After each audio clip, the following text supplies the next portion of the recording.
November 13th, 2016. A Pentagon official in his 40s stands in his kitchen, coffee in his hand, ready for another normal day. His phone buzzes once, then again, then it will not stop. 47 missed calls. His boss, his colleagues, a number from Washington. He opens his laptop on the counter. His stomach drops. His military email, tied to his career and his clearance, is trending on Twitter. Next to it is a username he barely remembers typing on a lonely night years ago. Married but curious. Across the country in Phoenix, a third-grade teacher reads an email from a parent before dawn, then another, then 10 more. By 8 a.m., her classroom is dark. On the principal's desk, a short resignation letter. No explanation. No goodbye.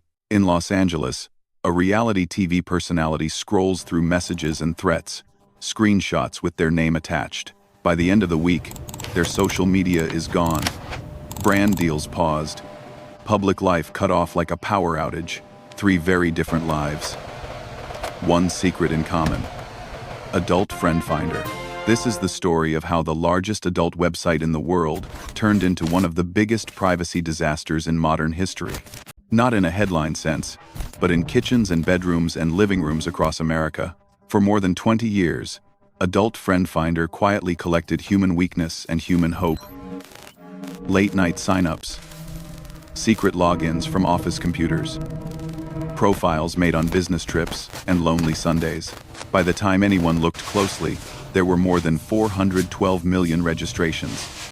That is not just a number on a screen. That is 412 million private lives, stacked in a database and left out in the open. This is not really a story about code or acronyms or servers in a warehouse. It is about marriages already under stress. People who made one bad choice and tried to move on. People who never planned to hurt anyone and did anyway. It is about shame and fear. And what happens when a company treats intimacy like disposable data? They all thought no one would ever care about one small username on one late-night website. They are about to find out exactly who cares. Before the headlines, Adult Friend Finder felt less like a website and more like a late-night bar you slipped into when no one was watching. The regulars were not cartoon villains. They were tired office workers scrolling in the glow of a cubicle monitor, married people staring at a screen in the kitchen after the kids went to bed, soldiers overseas, borrowing a few minutes of weak Wi-Fi to feel a little less alone. You picked a username that did not sound like you. You used a throwaway email you never checked. You told yourself this was not your real life. The platform encouraged that fantasy. Hide behind an alias. Use a burner address. When the guilt hits or life moves on, there is a button for that. Delete account. One click and you are clean again. No more profile, no more messages, no more proof. In your mind, it was like leaving that bar and never going back. The door closes. The lights go out. End of story. But on the servers, the story did not end. When you clicked delete, the company did not erase you. They simply altered the email on your profile, adding a quiet deleted label to it and pushing it out of sight. The preferences stayed. The login history stayed. The private messages stayed. Millions of secret lives filed away in rows and columns, invisible to the people who trusted that button.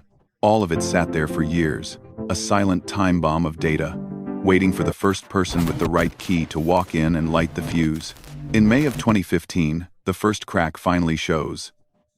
A smaller breach, at least that is how the headlines frame it. Roughly 4 million Adult Friend Finder accounts quietly spill into the wild. 4 million emails, usernames that were never supposed to be linked to real people.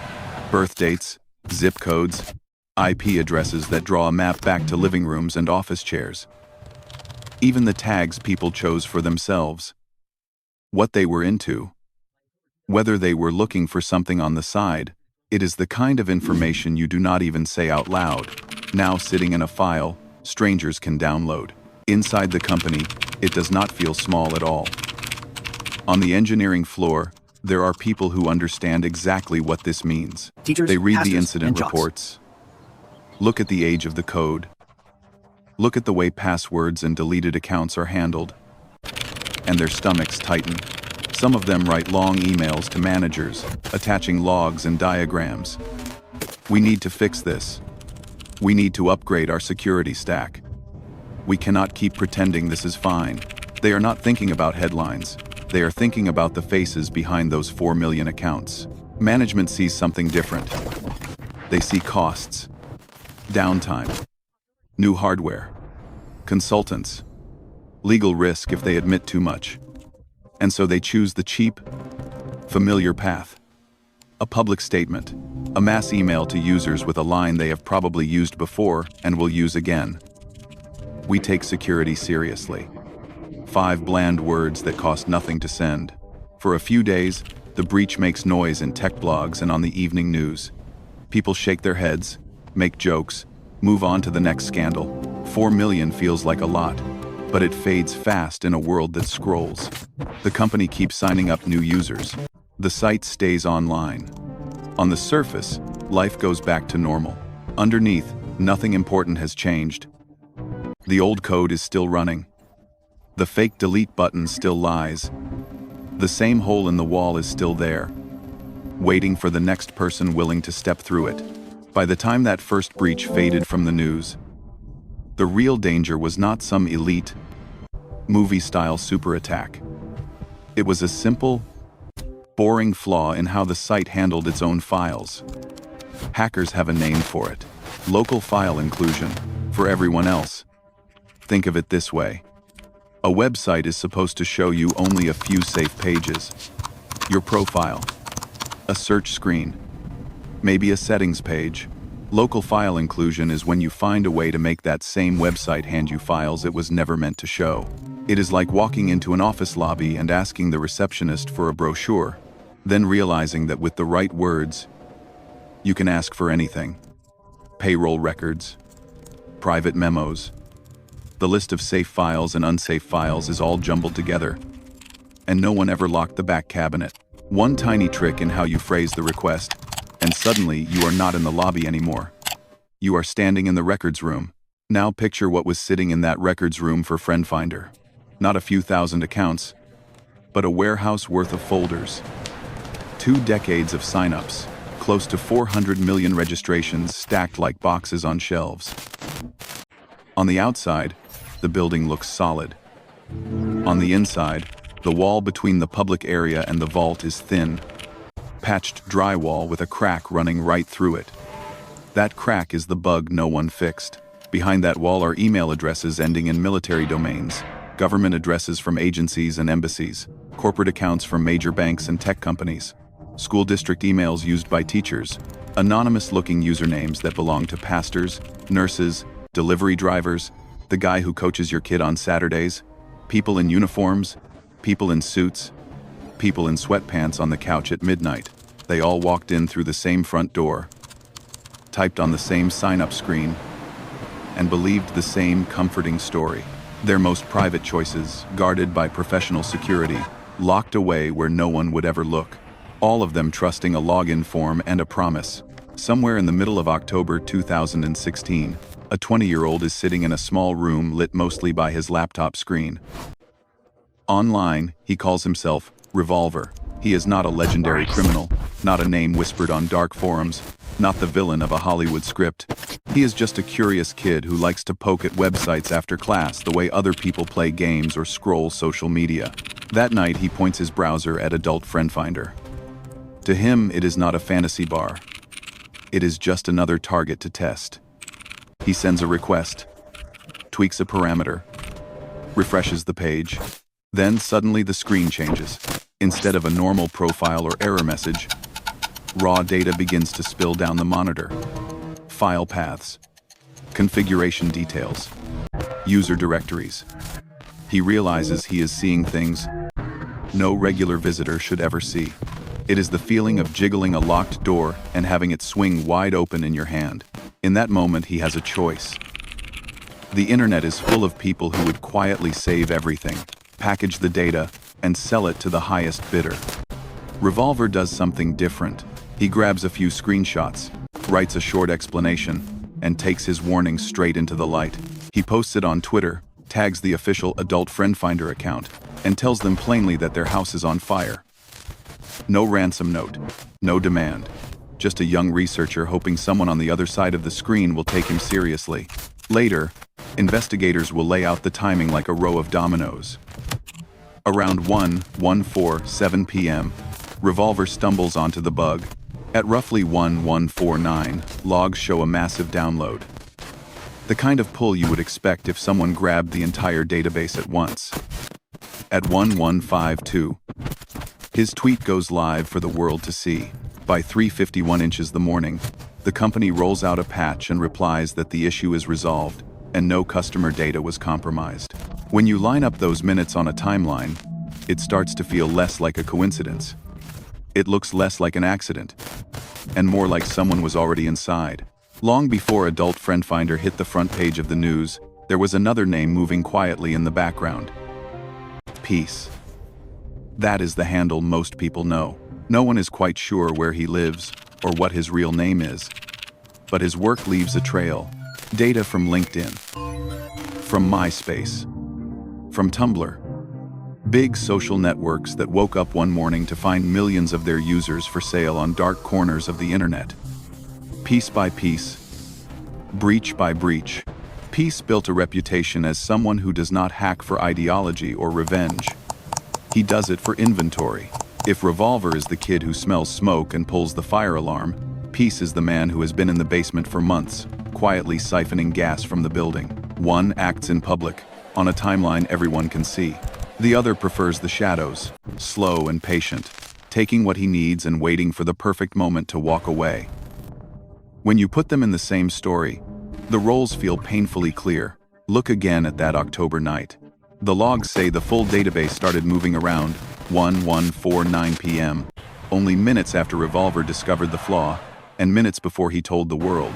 No one casually wanders in, finds a critical bug, locates the exact database, and pulls more than 400 million records in 2 minutes. The more likely theory is colder and more calculated. Accounts. Peace was already there. He had already mapped the system, already tested the crack in the wall. What he needed was cover. A distraction. Someone noisy and visible to stand near the fire, while he carried the safe out the back door. When Revolver tweeted, that distraction arrived. Friend Finder could point to a single account and a single moment and pretend the story started there. The security community could argue about whether this young researcher had gone too far. Meanwhile, the real prize was already moving through relay servers and encrypted tunnels, leaving almost no footprint behind. For weeks, nothing appears to happen. The site stays online. Most users have no idea their secrets may already be gone. Then, in the early hours of November 13th, a quiet post on a leak site finally answers the question of where all that data went. On the morning of November 13th, the first alarm does not ring in a newsroom or a government office. It rings on a handful of security forums where insomniac researchers and threat hunters start their day. Someone refreshes a page they check every morning and sees a new post at the top of the list. Adult Friend Finder database obtained. Sample attached. Full dump available. They click through, half expecting it to be a scam or some recycled leak. Then they see the number. 412,214,295 accounts. It is so big it almost feels fake. That is more than the entire population of the United States. Imagine every person you have ever stood behind in a grocery line, every commuter on a packed train, every face in a stadium, and then multiply it until the crowd becomes a sea. That is how many lives are compressed into that one file. Within an hour, phones start ringing in real newsrooms. A cyber reporter, who has been watching the leak thread, calls an editor who is still on their first cup of coffee. How big is it? Bigger than Ashley Madison. How much bigger? Close to 10 times. There is a pause on the other end of the line, as the editor does the math in their head. 10 times the number of people who thought they were being discreet and were not. 10 times the leverage for anyone willing to use shame as a weapon. While journalists argue over headlines, security teams start picking apart the data itself. They expect to see strong hashing, modern protections, at least some sign that the company tried. What they find instead is a mess of outdated algorithms and weak implementations. In some cases, the passwords are barely disguised at all. In others, the protection is so thin that common tools chew through it like paper. Then comes the detail that makes professionals put their face in their hands. Years earlier, someone at FriendFinder made a design choice. To reduce password reset calls and frustrated logins, they converted every password to lowercase before storing it. I love my wife, 2016, with a capital letter and a pattern that might take years to crack, becomes I love my wife, 2016. A simple phrase that falls in seconds to a dictionary attack. Researchers run their tools and watch the results scroll by. Password after password tumbles out. By the time the first stories hit mainstream television, estimates say that more than 99% of the passwords can be recovered. Not because the attackers are geniuses, but because the defenses were deliberately weakened in the name of convenience. Someone once looked at a chart of help desk tickets and decided that fewer calls were worth more than stronger locks on the door. In that moment, the true scale of the disaster comes into focus. This was not just a breach. It was the bill coming due for 1,000 little shortcuts, paid for with hundreds of millions of private lives. The first wave hits inboxes quietly, mixed in with newsletters and shipping updates. At the top of the message is a line that makes your chest tighten. We know your username on Adult Friend Finder. We know the email you used. Pay this amount in Bitcoin in the next 72 hours or we tell your spouse. We tell your boss. We send screenshots to everyone in your contact list. These are not lazy, spray and pray scams. The people sending them have the leak open on one screen and social media on another. They type your email into Facebook and see your profile picture, your anniversary photos, your kids in Halloween costumes. They plug it into LinkedIn and see your job title, your company, your manager. They pull up public records and find your home address, maybe the name of your church or your neighborhood school. By the time that email lands, they know enough about your life to make the threat feel personal. And here's the part that hurts the most. Not everyone in that database was living a double life. Some signed up once, out of curiosity, clicked around, and never came back. Some made an account in college or during a messy divorce, years before they met the person they are married to now. Some never met a single soul through the site. It does not matter. In the cold language of an extortion note, all of those stories collapse into the same accusation. Deleted accounts are in the dump too. People who thought they hit the reset button half a decade ago are suddenly staring at an email about a username they barely remember. Somewhere, a husband or wife is standing in a kitchen trying to explain, "Honey, I swear, that was before we met. I thought I deleted it." The words sound weak, even if they are true. The threat hangs in the air between them like smoke. Governments see a different kind of fire. Analysts sift through the leak and pull out thousands of addresses ending in military and diplomatic domains. Some of those logins came from embassy networks, some from secure facilities, some from bases overseas. For foreign intelligence services, this is not gossip. It is a menu, a list of people in sensitive positions with something they desperately do not want public. Colonels, contractors, analysts, people who sign off on clearances and mission plans, people who brief ambassadors, people with access to classified systems. Each one is now a potential pressure point, a quiet visit, a whispered threat, a suggestion that certain information stay unspoken in exchange for keeping an old mistake out of the headlines.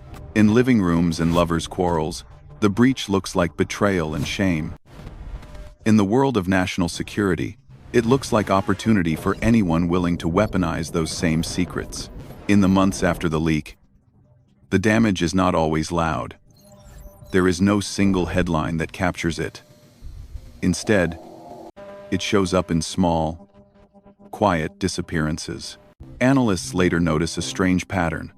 Hundreds of thousands of people change jobs in a short window. Accounts that were active for years on Facebook, Instagram, LinkedIn go dark. Timelines stop. Profile pictures vanish. It looks less like normal life and more like a hidden diaspora. A wave of people trying to outrun an old version of themselves that has been dragged back into the light. The internet does what it always does. It turns pain into a product. Sites pop up with names that sound like concerned curiosity. Check if your spouse cheated. For a fee, they promise to search the adult friend finder database. Some are simple scams that take your credit card and give you nothing.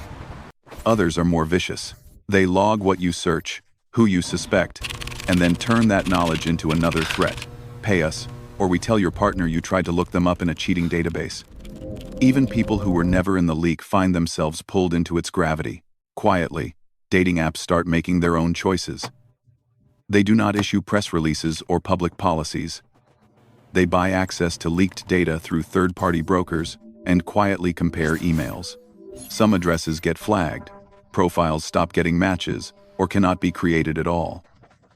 There is no message saying you are on a blacklist, just an invisible door that never opens, built on a mistake you made years earlier on another site. Then there are the stories that never make it into any product or policy document. In early 2017, word spreads in security circles about a Pentagon contractor who took his own life. Married, 2 children, his account on Adult Friend Finder was created in 2008, long before he met his wife. According to the note he left behind, he signed up once, browsed for 5 minutes, and never returned. For 8 years, it sat in a database he did not control. When that database exploded into public view, that 5-minute lapse might as well have been a double life. That is the cruel math of this breach. A moment of weakness, a night of curiosity, a click on a site that promised to forget. In a better world, those choices would fade with time. Here, they are frozen, copied, sold, and thrown back at people years later. One small decision, made in private, becomes a shadow that can follow you for the rest of your life.